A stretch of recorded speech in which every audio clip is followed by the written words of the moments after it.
Annie Besant का जन्म 1847 ईस्वी में लंदन में हुआ। एनी बेसेंट को आयरन लेडी के नाम से भी जाना जाता है। इनके पिता एक अंग्रेज थे और पेशे से डॉक्टर थे। उनके पिता की डॉक्टरी पेशे से अलग गणित तथा दर्शन में गहरी रुचि थी। उनकी माता एक आदर्श आयरिश महिला थी। डॉक्टर बेसेंट के ऊपर इनके माता पिता के धार्मिक विचारों का गहरा प्रभाव था।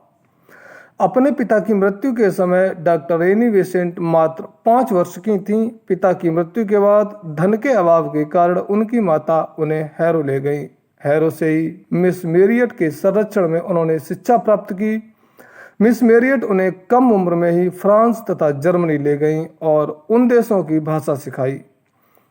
17 वर्ष की आयु में एनी अपनी मां के पास वापस आ गईं। युवावस्था में उनका परिचय एक युवा पादरी से हुआ और 1867 में उसी रेवरेंड फ्रैंक से एनी वुड की शादी हो गई।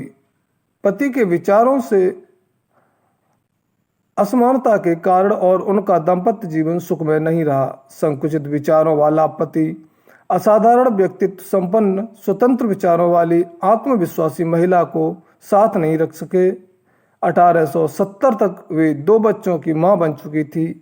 ईश्वर, बाइबिल और ईसाई धर्म पर से उनकी आस्था डिग गई।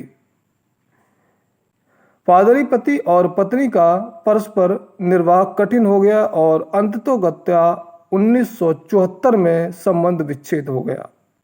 तलाक के पश्चात एनी बेसेंट को गंभीर आर्थिक संकट का सामना करना पड़ा और उन्हें स्वतंत्र विचार संबंधी लेख लिखकर पैसे इकट्ठे करने पड़े।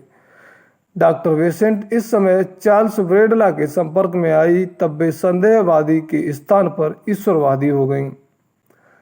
कानून की सहायता से उनके पति ने दोनों बच्चों को प्राप्त करने में सफलता प्राप्त की। इस घटना से एनी बेसेंट को गहरा धक्का लगा। महान ख्याति प्राप्त पत्रकार विलियम स्टीड के संपर्क में आने पर एनी ने लेखन एवं प्रकाशन के कार्य में काफी रुचि लेनी शुरू कर दी।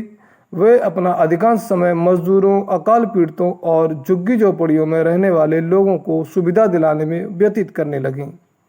वे कई वर्षों तक इंग्लैंड की सबसे शक्तिशाली महिला ट्रेड यूनियन की सेक्रेटरी रहीं। वे अपने ज्ञान और शक्ति की सेवा के माध्यम से चारों ओर फैलाना बहुत जरूरी समझती थीं। उनका मानना था कि बिना स्वतंत्र विचारों के सत्य की खोज करना संभव नहीं है। 1878 ईस्वी में उन्होंने पहली बार भारतवर्ष के बारे में अपने विचारों को प्रकट किया। उनके लेख तथा विचारों ने भारतीयों के मन में उनके प्रति स्नेह पैदा कर दिया। अब वे भारतीयों के बीच काम करने के बारे में दिन रात सोचने लगीं। 1883 ईस्वी में समाजवादी विचारधारा की ओर आकर्षित हुईं। उन्होंने सोशलिस्ट डिफेंस संगठन नाम की एक संस्था बनाई।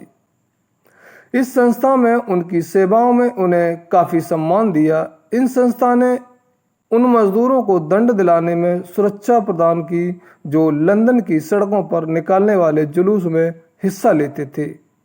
7 जुलाई 1898 को सेंट्रल हिंदू कॉलेज की स्थापना की। सामाजिक बुराइयों जैसे बाल विवाह, जातीय व्यवस्था, विधवा विवाह आदि को दूर करने के लिए ब्रदर्स ऑफ सर्विस नामक संस्था बनाई। इस संस्था की सदस्यता पाने के लिए एक प्रतिज्ञा पत्र हस्ताक्षर करने पड़ते थे जिसमें कुछ इस प्रकार लिखा होता था। मैं जाति पाति पर आधारित छुआछूत नहीं करूंगा। मैं अपने पुत्रों का विवाह 18 वर्ष से पहले नहीं करूंगा। मैं अपनी पुत्रियों का विवाह 16 वर्ष से पहले नहीं करूंगा। मैं पत्नी, पुत्रियों और कुटुंब की अन्य स्त्रियों को शिक्षा भी दिलवाऊंगा। कन्या शिक्षा का प्रचार करूंगा। स्त्रियों की समस्याओं को सुलझाने में प्रयास करूंगा। मैं जनसाधारण में शिक्षा का प्रचार करूंगा। मैं सामाजिक एवं सामाजिक जीवन में वर्ग पर आधारित भेदभाव को मिटाने का प्रयास करूंगा। मैं सक्रिय रूप से उन सामाजिक बंधनों का विरोध करूंगा जो विधवा स्त्री के सामने आते हैं जब वह पुनर्विवाह करती है। मैं कार्यकर्ताओं के आध्यात्मिक शिक्षा एवं सामाजिक और राजनीति उन्नति के क्षेत्र में एकता लाने का प्रयत्न भारतीय राष्ट्रीय कांग्रेस के नेतृत्व व निर्देशन में करूंगा। 1889 में एनी बेसेंट थियोसॉफी के विचारों से प्रभावित हुई। उनके अंदर एक शक्तिशाली, अद्वितीय और विलक्षण भाषण देने की कला विद्यमान थी। इसलिए बहुत जल्दी उन्होंने अपने लिए थियोसॉफिकल सोसाइटी की एक प्रमुख वक्ता के रूप में महत्वपूर्ण जगह बना ली। उन्होंने संपूर्ण विश्व को थियोसॉफी की शाखाओं के माध्यम से एकता के सूत्र में बांधने की आजीवन प्रयत्न करती रहीं। उन्होंने भारत को थियोसॉफी की गतिविधियों का केंद्र बनाया। 1893 में उनका भारत आगमन हुआ। 1906 तक इनका अधिकतर समय वाराणसी में बीता। वे 1907 के थियोसॉफिकल सोसाइटी की अध्यक्ष निर्वाचित रहीं। उन्होंने पाश्चात्य भौतिकवादी सभ्यता की कड़ी निंदा करते हुए प्राचीन हिंदू सभ्यता को श्रेष्ठ सिद्ध किया। धार्मिक, शैक्षणिक, सामाजिक और राजनीतिक क्षेत्र में उन्होंने राष्ट्रीय पुनर्जागरण का कार्य शुरू किया। भारत के लिए राजनीतिक स्वतंत्रता आवश्यक है। इस उद्देश्य की प्राप्ति के लिए उन्होंने होम रूल आंदोलन संगठित करके उसका नेतृत्व भी किया। उन्होंने न्यू इंडिया नामक समाचार पत्र प्रकाशित किया, जिसमें उन्होंने ब्रिटिश सरकार की कड़ी निंदा की और इस विद्रोह के कारण उन्हें जेल भी जाना पड़ा। गांधी जी के भारतीय राष्ट्रीय मंच पर आने के बाद महात्मा गांधी और एनी बेसेंट के बीच मतभेद पैदा हुए, जिस वजह से वह धीरे धीरे राजनीति से अलग हो गईं। प्रतिभा संपन्न लेखिका और स्वतंत्र विचारक होने के नाते एनी बेसेंट ने थियोसॉफी, ब्रह्म विद्या पर लगभग 220 पुस्तकें व लेख लिखे।